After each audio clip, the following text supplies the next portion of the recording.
Hello everyone, welcome back to crack grade B. तो आज हम करेंगे part 6 of ancient and art culture.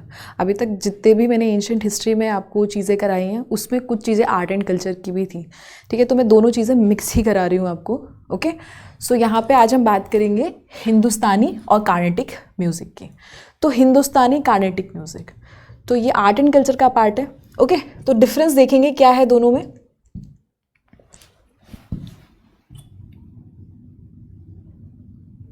तो डिफरेंस देखेंगे दोनों में क्या है। हिंदुस्तानी म्यूज़िक के बारे में बात करूं तो ये वैदिक पीरियड के टाइम पे ओरिजिनेट हुआ। कब हुआ? वैदिक पीरियड के टाइम पे ओरिजिनेट हुआ, ओके। और नदर्न इंडिया का म्यूज़िक है हिंदुस्तानी म्यूज़िक। हिंदुस्तानी क्लासिकल म्यूज़िक कहाँ का म्यूज़िक है? Northern India. और किस टाइम पे ओरिजिनेट हुआ? वैदिक पीरियड के टाइम पे, ओके। इसमें बहुत सारे घरानाज जैसे लखनऊ, जयपुर, बनारस, आपने देखा होगा जितने भी कॉन्सर्ट्स वगैरह होते हैं वो अलग अलग घराने से आते हैं सिंगर्स। सेम वही है, ये हेट्रोजीनियस इंडियन ट्रेडिशन है, हेट्रोजीनियस, ओके। फिर बाद में बात करेंगे इसमें कि इसमें 6 राग्स हैं और 10 मोड्स हैं। कितने राग्स हैं? 6 राग और 10 मोड्स हैं। और जो इसका वर्ड्स का फॉर्मेट होता है वो बहुत ही फॉर्मल होता है। अभी जब मैं आपको जो आपका दूसरा म्यूज़िक है, कार्नेटिक म्यूज़िक है, उसके बारे में बताऊंगी, वो बिल्कुल उसके अपोजिट में है, ओके। इसमें इंस्ट्रूमेंट यूज़ किए जाते हैं तबला, संतूर, सितार, सारंगी। फिर साथ में इसमें इन्फ्लुएंस मिलेगा आपको अरब, पर्शियन और अफगान का भी, जो ये स्टाइल है। साथ में इसमें लॉन्ग नोट्स होते हैं स्लो टेम्पो में, और नोट्स जो होते हैं लाउडर हो जाते हैं और काफ़ी इंटेंस हो जाते हैं। क्या बोला? लॉन्ग नोट्स लेकिन स्लो टेम्पो में। ये हिंदुस्तान क्लासिकल म्यूज़िक है जो कि नॉर्दर्न इंडिया का है। अब जितनी चीज़ें मैंने आपको बताई हैं उसके अपोजिट में कुछ चीज़ें होंगी, वो आपका होगा कार्नेटिक म्यूज़िक में। अब बात करें कार्नेटिक म्यूज़िक, तो कार्नेटिक म्यूज़िक आपका भक्ति मूवमेंट के टाइम पे ओरिजिनेट हुआ। भक्ति मूवमेंट जो चला था आपका मिडिवल इंडिया में, मैं पढ़ाऊँगी आपको भक्ति मूवमेंट, ओके, वहाँ पर ओरिजिनेट हुआ। इसमें वोकल स्टाइल है, होमोजेनियस इंडियन ट्रेडिशन है। ध्यान दीजिएगा, कार्नेटिक म्यूज़िक सदर्न इंडिया का म्यूज़िक है और हिंदुस्तानी क्लासिकल म्यूज़िक नॉर्दर्न इंडिया का। इसमें वोकल स्टाइल है, इसमें होमोजीनियस इंडियन ट्रेडिशन है। आपके हिंदुस्तानी क्लासिकल म्यूजिक में हेट्रोजीनियस था, ओके। इसमें 7 नोट्स होंगे विद सेमी टोन्स, 7 नोट्स हैं इसमें और सेमी टोन्स हैं। उसमें 6 रागास और 10 मोड्स थे। इसमें वर्ड्स होंगे सिग्निफिकेंट होंगे और इसमें इमोशन एक्सप्रेस करते हैं। हिंदुस्तानी क्लासिकल म्यूजिक में वर्ड्स जो होते हैं बहुत फॉर्मल होते हैं, ओके। इसमें जो इंस्ट्रूमेंट यूज़ किए जाएंगे साउथ के यूज़ किए, जैसे वीणा, मंडोलिन, मृदंगम और जलतरंगम, ये सब किए जाएंगे। और ऑसिलेशन होगा between the notes. Oscillation means vibration between the 2 particle, ठीक है, 2 नोट्स के बीच में ऑसिलेशन, जिससे क्या होता है इंटेलेक्चुअल काफ़ी इंटेंस म्यूजिक और साथ में स्पिरिचुअल परफॉर्मेंस दी जाती है। अब बात करेंगे से फास्ट टेम्पो होंगे, शॉर्ट नोट्स, जिसमें क्या होता है आपके सेम टेम्पो पे दोनों चलते हैं, चाहे फास्ट नोट टेम्पो हो या शॉर्ट टेम्पो, ओके। ये दोनों इसमें डिफरेंस है। अब हम इससे रिलेटेड क्वेश्चंस देखेंगे, ओके। जो आपका PYQ है, तो क्वेश्चन है कि विष्णु नारायण भटखंडे एक रिनॉन्ड फिगर थे, किस आर्ट से रिलेटेड?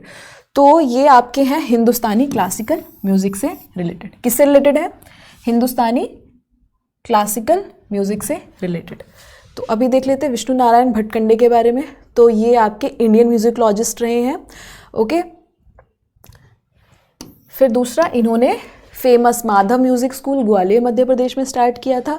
किसकी हेल्प से? राजा ऑफ ग्वालियर की हेल्प से। इन्होंने रीक्लासिफाइड किया रागास को, ठीक है, मैंने 7 रागास बताया आपको, ओके। फिर इसमें इन्होंने 7 बंदिश क्रिएट की जो कि ग्रामर है रागास की, ओके। फिर इसमें स्वर मल्लिका करके इन्होंने एक बुक पब्लिश की और साथ में इन्होंने एक और बुक पब्लिश की श्री मालक्ष्या संगीतम संस्कृत में, जो कि इनका पेन नेम क्या है?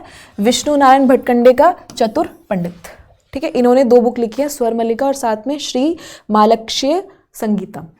नेक्स्ट क्वेश्चन के बारे में बात करेंगे, मैच द घराना। ये हिंदुस्तानी क्लासिकल म्यूजिक से रिलेटेड है और इसमें आपको घरानाज मैच करने हैं 1 with 2, ओके। तो देखो, जयपुर घराना, पटियाला, बनारस घराना और मेहर घराना। सो ये अगर आपको क्वेश्चन आता होगा तभी आप इस क्वेश्चन को कर पाएंगे, ओके। तो इसमें आपको क्या करना है, देखते हैं। जयपुर घराना ये आपके किशोर अमोंकर का है, ओके। फिर बात करेंगे पटियाला घराना, ये अली अकबर खान। फिर मैं बात करूंगी बनारस घराना, तो ये आपका हो गया राजन एंड साजन मिश्रा। फिर मेहर घराना आपका हो गया विनय क्राव पटवर्धन, ओके, पटवर्धन। तो इनके बारे में थोड़ा थोड़ा देख लेते हैं। जैसे जयपुर घराने के बारे में बात करूँ, कहाँ से स्टार्ट हुआ ये, तो जयपुर अतरौली घराना ये आपके अलादिया खान फैमिली से ओरिजिनेट हुआ। ओके, और अतरौली से वो लोग जयपुर में माइग्रेट कर लिए, इसलिए उन्होंने जयपुर अतरौलिया घराना, जहाँ से बिलोंग करते थे और जहाँ जा रहे हैं दोनों को रिस्पेक्ट करके उन्होंने ये घराना बनाया। ओके, और ये अलादिया खान, जैसे मैंने बताया अलादिया खान, साथ में लेट 19th सेंचुरी में ये म्यूज़िक फाउंड किया गया। घराना जो है डिस्टिंक्टिव वोकल एस्थेस्ट होता है, मतलब हर पर्टिकुलर घराना के अपने क्या होता है ना, कुछ फीचर्स होते हैं, ठीक है, डिस्टिंक्टिव फीचर्स होते हैं, राग्स होती हैं। ये घराना जो है वो बंदिशें, इसमें बंदिशें यूज़ करते हैं। ओके, साथ में इसमें एक इंटीग्रेटेड मूवमेंट होता है स्वर और लय का, ये दोनों इंपॉर्टेंट है हिंदुस्तानी क्लासिकल म्यूज़िक में। अब हम बात करेंगे पटियाला घराना, तो इसके फाउंडर हैं इस घराने के अली बख्श और फ़तेह अली, ठीक है, अलिया फट्टू। ओके, इसमें स्पॉन्सरशिप थी महाराज ऑफ पटियाला। ओके, ये गैदर्ड हुए, इन्होंने इसमें गज़ल, ठुमरी और ख्याल इस सब पे फोकस किया हुआ है। साथ में इमोशंस का भी इसमें यूज़ होता है, अलंकार। ओके, साथ में इसमें ग्रेट जीनियस रहे हैं उस्ताद बड़े गुलाम अली खान, और इस पर भी ध्यान दिया गया किस चीज़ पे, स्वर और लय पर। मैं बात कर रही हूँ पटियाला घराना की। अब हम बात करेंगे बनारस घराना, ठीक है, बनारस घराना। तो इसमें क्या हुआ है, ये ठुमरी सिंगर्स हैं। ओके, और साथ में ये जो चीफ एक्सपोनेंट है इसके राजन मिश्रा, साजन मिश्रा और साथ में गिरिजा देवी, ये सब इसके चीफ क्या है, एक्सपोनेंट है। फाउंड किया था पंडित गोपाल मिश्रा ने। ओके, अब फिर हम आगे बात करेंगे मेहर घराना, तो ये आपके नदन इंडिया का है। ओके, नदन इंडिया का हिंदुस्तानी क्लासिकल म्यूज़िक है। ओके, अब हम नेक्स्ट क्वेश्चन की तरफ बढ़ते हैं आगे। क्वेश्चन आ जाएगा आपका कि which of the following pair of writer and book in ancient history is wrongly matched. तो मृच्छकटिका ये शूद्रक ने लिखा है, इट्स करेक्ट। ओके, ये हमें सब चीज़ें पता हैं। नेक्स्ट बात करेंगे रघुवंशा, ये कालिदास ने लिखा है, ये भी ठीक है।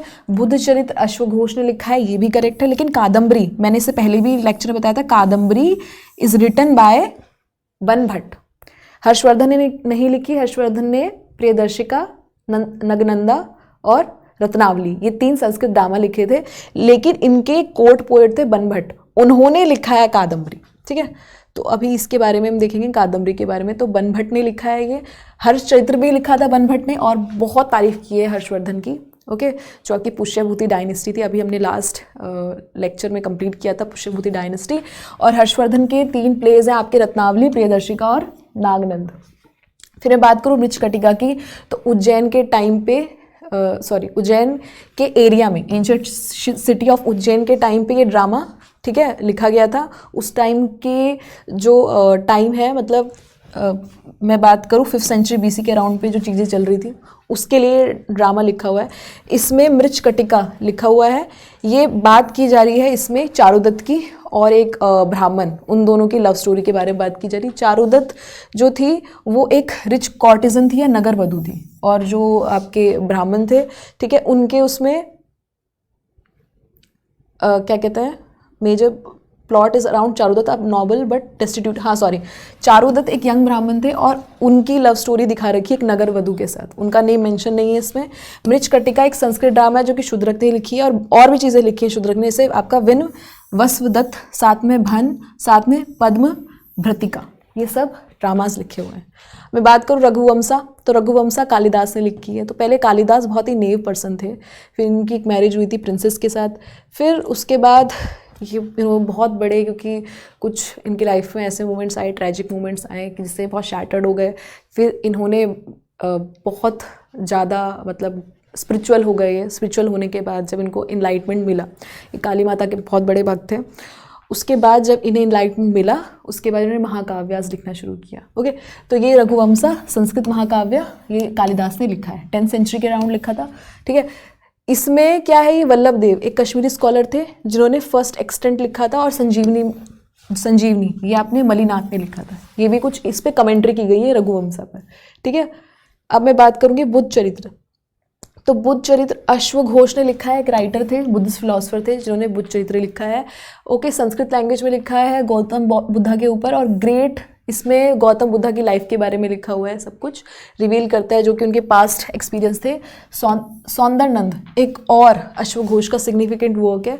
ओके, एपिक पोयम है गौतम बुद्धा के ऊपर, ठीक है। सब चीज़ें इन्होंने गौतम बुद्धा पे लिखी है संस्कृत लैंग्वेज में।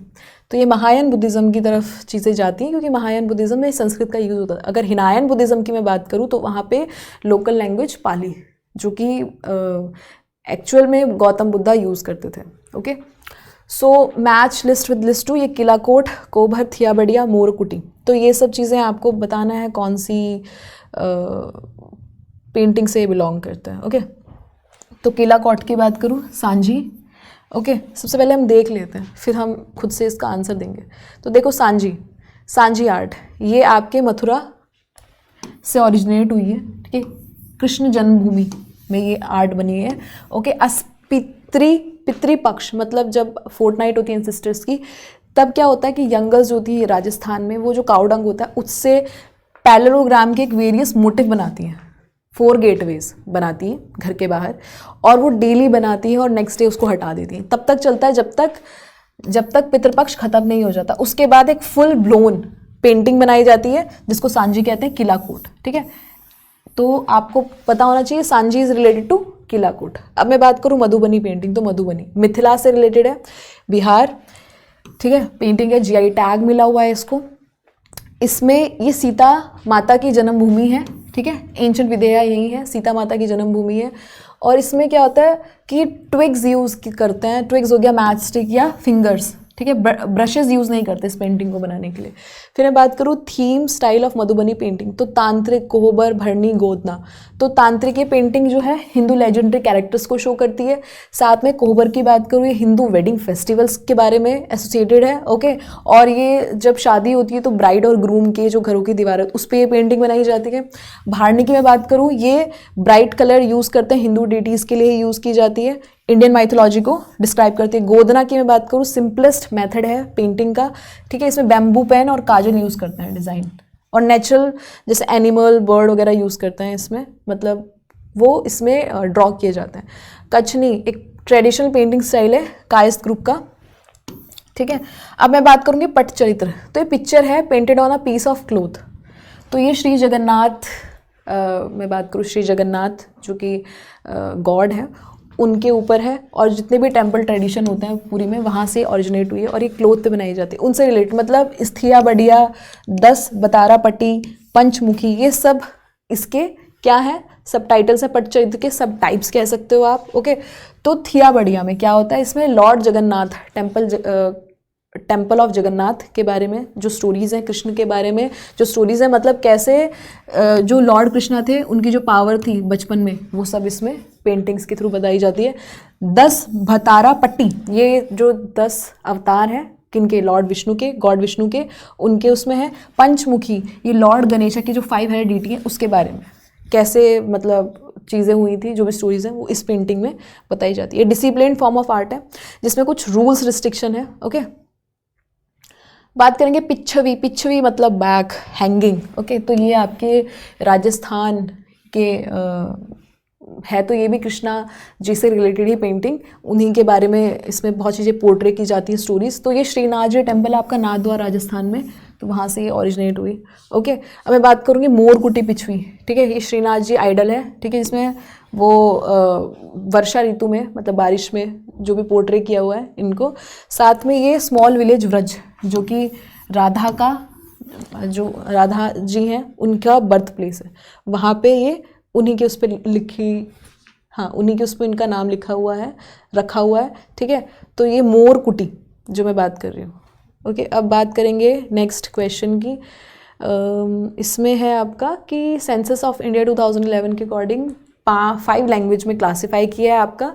जैसे आपकी बात करूँ, Indo European, Dravidian, Austro Asiatic, साथ में तिब्बतो बर्मन और सेमिटो हेमिटिक, ये है।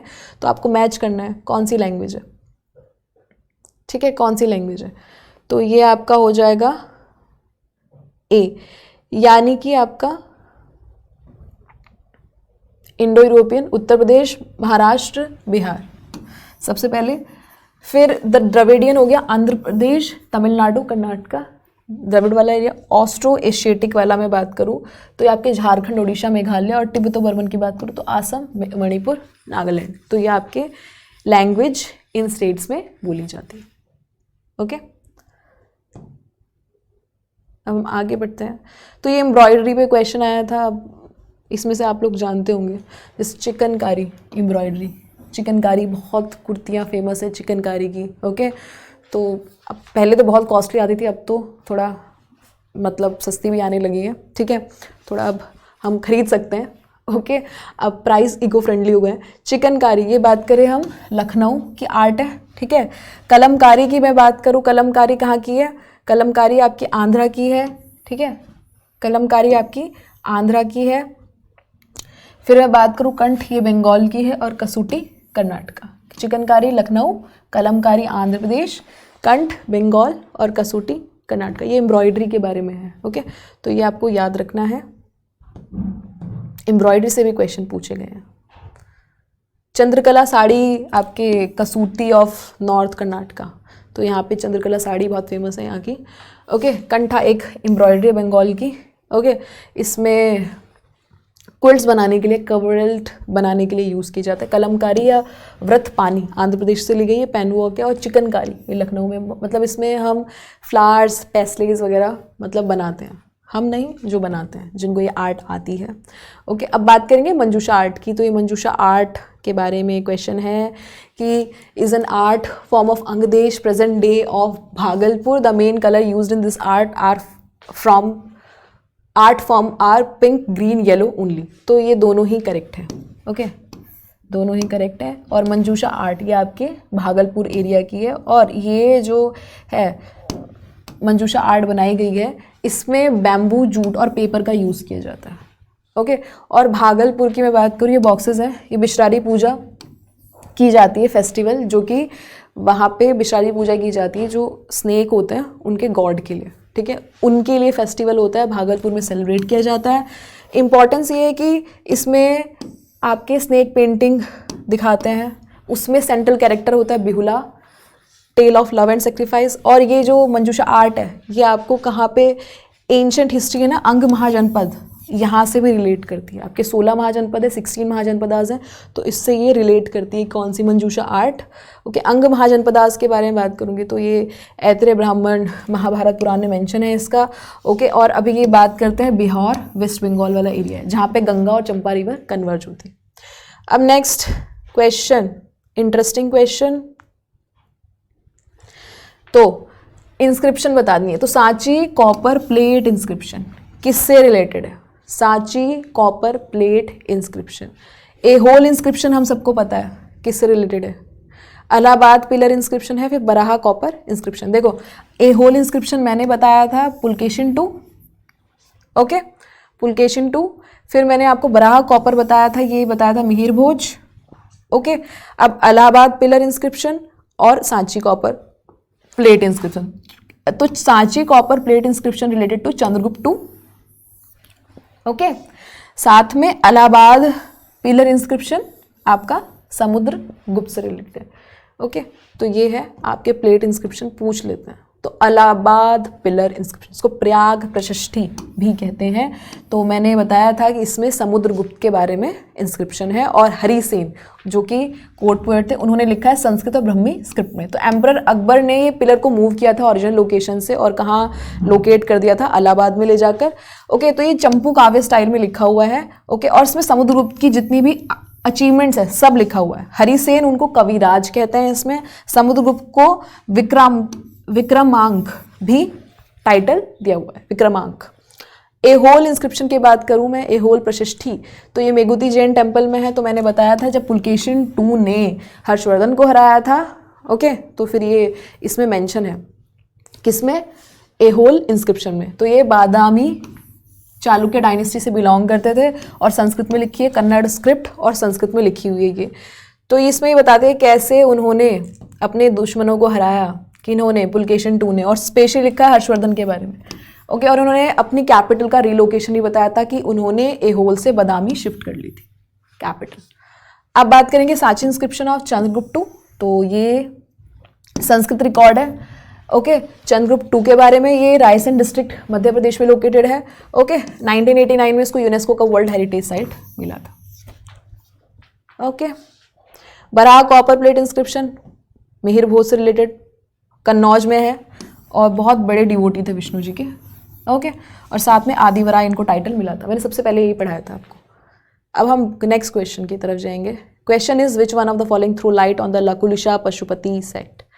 सो coin of Huvishka, Mathura inscription of Chandragupta 2, Malati Madhav of Bhavbhuti, Ashtadhyayi Panini और कादम्बरी ऑफ बनभट्ट। तो कहाँ पे लकुलिशा पशुपति सेक्ट के बारे में इंफॉर्मेशन मिलती है? तो लकुलिशा पशुपति सेक्ट, तो पशुपति सेक्ट, ठीक है, ये पशुपतिनाथ से रिलेटेड है। पशुपतिनाथ शिव जी को बिलोंग करते हैं, ठीक है, पशुपतिनाथ जो है शिव जी हैं, शिव जी का एक फॉर्म है। ओके तो उसी से बिलोंग करते हैं ये। तो इसका आंसर हो जाएगा इसमें कॉइन ऑफ हविष्का में मिला है, मथुरा इंस्क्रिप्शन में मिला है और साथ में कादम्बरी ऑफ बनभट्ट। मालती माधव भावभूति अष्टध्यायी पाणिनि यहाँ नहीं मिला है, बाकी coin of Huvishka, Mathura inscription of Chandragupta 2 और साथ में कादम्बरी ऑफ बनभट्ट, यहाँ से भी इनकी इंफॉर्मेशन प्रोवाइड हुई है। हुविष्का ये कुषाण एम्पायर के एम्परर थे और वासुदेव 1 के बाद आए थे, 30 ईयर्स के बाद वासुदेव के। इसमें उनके जो कॉइन्स उन्होंने रिलीज़ किए थे उसमें लकुलिशा पशुपति सेक्ट के बारे में काफ़ी सारी चीज़ें मेंशन है। Although he was a follower of Mahayana Buddhism. मैंने बताया था ना आपको, बहुत सारे किंग थे जैसे सतवाहनास थे वो ब्राह्मण्स, लेकिन वो महायान बुद्धिज्म को प्रमोट करते थे। सेम ये भी थे ये फॉलोअर महायान बुद्धिज्म के, लेकिन इनके कॉइन से मेंशन मिलता है लकुलिशा पशुपति सेक्ट के बारे में, क्योंकि हिंदुइज्म से ही ओरिजिनेट हुआ है आपका बुद्धिज्म, जैनिज्म। ओके तो इसीलिए his rule was a period of consolidate. इनका जो टाइम पीरियड था उसमें एम्पायर को कंसोलिडेट किया गया। ओके साथ में इनके रेन में एक बुद्ध अमिताभ की जो स्टैचू वो भी मिली है, जो आज मथुरा म्यूजियम में रखी हुई है। हम बात करें लकुलिशा मथुरा पिलर इंस्क्रिप्शन, तो 4th सेंचुरी के अराउंड में ये संस्कृत इंस्क्रिप्शन है, गुप्ता पीरियड के टाइम पे हुआ था। शैविज्म ट्रेडिशन ऑफ हिंदुइज्म से ये रिलेट करता है, मथुरा मिला है। ओके फिर बात करें मालती माधव भावभूति, तो ये 8th सेंचुरी में एक प्ले लिखा गया था संस्कृत में, मालती माधव। ओके तो भावभूति ने और भी बहुत सारे वर्क लिखे, जैसे Mahavir Charitra depicting the early life of Ram, Malati Madhava जो किस पे बेस्ड है, रोमांस बिटवीन मालती और माधव। और फिर उत्तरम चरित्र जहाँ पे राम के कोऑर्डिनेशन के बारे में बात की गई है, ठीक है, सीता को जब अबेंडन किया गया था सीता माता का और साथ में उनका रीयूनियन हुआ, इसमें लिखा हुआ है उत्तरम चरित्र में। फिर अष्टध्यायी ऑफ पाणिनि 8 चैप्टर, तो ये ग्रेट ग्रामर है। ओके 4th सेंचुरी BC में लिखी गई है और मौर्यन एम्पायर में ही, मौर्यन एम्पायर के टाइम पे ही, मौर्यन डायनेस्टी के टाइम पे लिखी गई है। ओके और साथ में उस टाइम बुद्धा और महावीरा भी थे। संस्कृत में लिखी गई है, इस पे कुछ कमेंट्रीज भी की गई हैं, जैसे आपके महाभाष्य पतंजलि ने कमेंट्री की और कशिका वृत्ति ऑफ जयदत्ता, इन्होंने इस पे कमेंट्री की गई है। कादम्बरी ऑफ बनभट्ट, तो कादम्बरी के बारे में मैंने अभी बताया, संस्कृत ड्रामा है, 7th सेंचुरी में लिखा है, बनभट्ट ने लिखा है। बनभट्ट कौन थे? हर्षवर्धन के कोर्ट पोएट थे, लेकिन कंप्लीट इन्होंने नहीं किया। पूर्व भाग बनभट्ट ने किया था और उत्तर भाग उनके बेटे भूषण भट्ट ने लिखा था। ओके इसके साथ साथ में बनभट्ट ने हर्षचरित्र लिखी थी और साथ में ये मैंने बता ही दिया कि हर्षवर्धन के कोर्ट पोएट थे बनभट्ट। अब बात करेंगे फ्रेडरिक मैक्स म्यूलर की। तो फ्रेडरिक मैक्स म्यूलर ये एक जर्मन बॉर्न फिलॉजिस्ट थे जिन्होंने इंडियन स्टडीज़ पे काफ़ी रिसर्च किया है, इंडोलॉजिस्ट थे बहुत बड़े। इन्होंने एक बुक लिखी थी साइंस ऑफ रिलीजन, इसमें इन्होंने बोला है कि religion is a mental faculty, okay, mental faculty और disposition which enable human to apprehend the infinite. तो ये इसमें फ्रेडरिक मैक्स म्यूलर के बारे में बता रही हूँ कि इनसे रिलेटेड अब क्वेश्चन आने वाला है। तो क्वेश्चन है given below are 2 statement, one is labelled as assertion, other is labelled as reason. तो ये है आपका एजर्शन। यूरोपियंस ने डिनाउंस कर दिया था इंडियन सिविलाइजेशन और कल्चर, क्योंकि उनका मानना था कि वो बहुत ही बैकवर्ड, अनसिविलाइज्ड और ऑर्थोडॉक्स है। एजर्शन रीज़न था कि 19th सेंचुरी में बहुत सारे जो है इंटरेस्ट हुए, लोगों का इंटरेस्ट आया किसमें, इंडियन कल्चर में, इंडियन स्टडीज़ में। उसमें से एक one of the most famous थे मैक्स म्यूलर, ठीक है। तो ये दोनों ही करेक्ट है, पर एजर्शन इज नॉट, मतलब reason is the not correct explanation नहीं है एजर्शन की। तो बी आ जाएगा इसका आंसर। ओके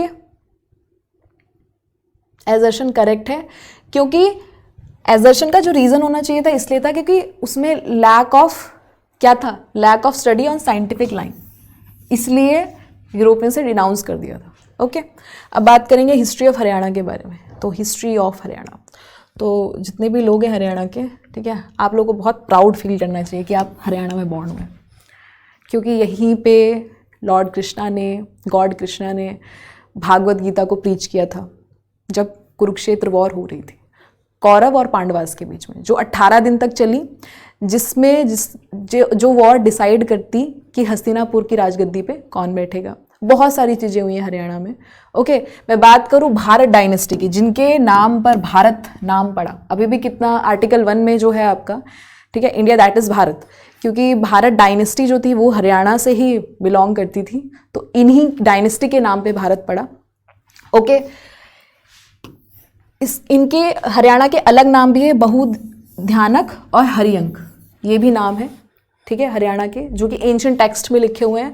और सुल्तान मोहम्मद बिन तुगलक के टाइम पे यहाँ पे इसकी फाउंडेशन रखी गई हरियाणा की। ये वर्ड जो है हरिबंकी कहाँ से आया है? ये वर्शिप ऑफ हरि, मतलब जो लॉर्ड विष्णु है उनके और साथ में इंद्र, इन दोनों की वर्शिप से ही रिलेटेड नाम था इनका हरिबंक, हरियाणा का। ओके, एंशिएंट एरा में इंडस वैली सिविलाइजेशन में बात करूँ, जो one of the most famous मैं बात करूँ या बिगेस्ट इंडस वैली सिविलाइजेशन है इंडिया में, तो राखीगढ़ी है, वो भी हरियाणा में ही है। ओके, तो ये आपकी 5000 ईयर ओल्ड है। जब आपके मैं बात करूँ वैदिक एरा से भी पुराना, तो ये हिसार डिस्ट्रिक्ट में है, नौरंगाबाद भिवानी डिस्ट्रिक्ट में, Mitathal Bhiwani district, Kunal Fatehabad district, Banawali Sirsa district, Rukhi Rohtak district, और स्पेशली कहाँ पे रिवर सरस्वती के जो बैंक्स हैं उनसे रिलेटेड है, वहीं पे पास में ये साइट्स हैं। तो ये जो है वैदिक सिविलाइजेशन भी इस एरिया में हुई है। बहुत सारे यहाँ पे एग्रीकल्चर और सेटल्ड पैटर्न्स मिलते हैं। साउथ हरियाणा जो है वो घर था किसका? वैदिक स्क्रिप्चर का। जैसे मनु और भृगु करके डॉक्यूमेंट यहीं मिले हैं। महाभारत जो थी सेंट वेद व्यास ने, ठीक है, वो लिखी थी हरियाणा में, ठीक है। हरियाणा को लिखा हुआ उन्होंने Bahudhanyaka, land of plentiful resources, sorry grain and Bahudhan, यानी कि land of immense rich in epic Mahabharata. जितने भी एंशिएंट टेक्स्ट हैं उसमें जो बाउंड्रीज बताई गई हैं कुरुक्षेत्र की, वो हरियाणा, प्रेजेंट हरियाणा ही है। ओके, तो यहाँ पे गुड़गांव जो महाभारत में मेंशन है, गुड़गांव बेसिकली गुरु द्रोणाचार्य का विलेज। ओके, सोनप्रस्थ सोनीपत, पनप्रस्थ पानीपत, तिलप्रस्थ तिलपुट, पितुधक पेहुआ, ये सब महाभारत में मेंशन है नाम। अब हम आगे बढ़ेंगे इसमें। यहाँ पे बहुत सारी पोट्री, स्कल्पचर, ज्वेलरी मिलती है कुरुक्षेत्र वॉर की, ठीक है। कृष्णा ने यहीं पे, भगवान कृष्ण ने यहीं प्रीच की थी भागवत गीता, और भागवत गीता से ज़्यादा मोटिवेशनल बुक कोई नहीं है। जब भी आपको लगे कि you are in your low phase, आप भागवत गीता को ज़रूर पढ़ें, ठीक है, आपको काफ़ी मोटिवेशन मिलेगा। ओके, तो इसके बाद है यहाँ पर मैं बात करूँ अग्रोहा विलेज की, जो कि महाराज अग्रसेन का विलेज था। तो यहाँ पे कोई भी इमिग्रेंट जाते तो हर पर्सन, गांव का, उस एरिया का हर पर्सन एक ब्रिक और 1 रुपी उसको देता है, ताकि वो क्या कर सके, सेल्फ एम्प्लॉयमेंट या अपना घर बना सके। ओके, कितना अच्छा है यहाँ पे इनिशिएटिव इन लोगों का। मौर्यन एम्पायर के टाइम पे भी इंपॉर्टेंट रीजन था ये। ओके, फॉरेन इन्वेडर्स कुषाण ने भी यहाँ पे रूल किया है। साथ में गुप्ता टाइम पर भी, हर्षवर्धन के टाइम पे भी बहुत ही प्रोमिनेंट था। पुष्यभूति डायनेस्टी यहीं की थी। ओके, अब मैं बात करूंगी हरियाणा के बारे में। During the earlier ancient period the Haryana region was known as, किन किन नाम से हरियाणा को जाना जाता था? ब्रह्मवर्त, ठीक है, आर्यव्रत और ब्रह्मोदेशा, ठीक है, तीनों ही नाम है। ओके, अब इसके बाद हम मिडिवल हिस्ट्री स्टार्ट करेंगे। ओके, आज के लिए इतना ही। Thank you.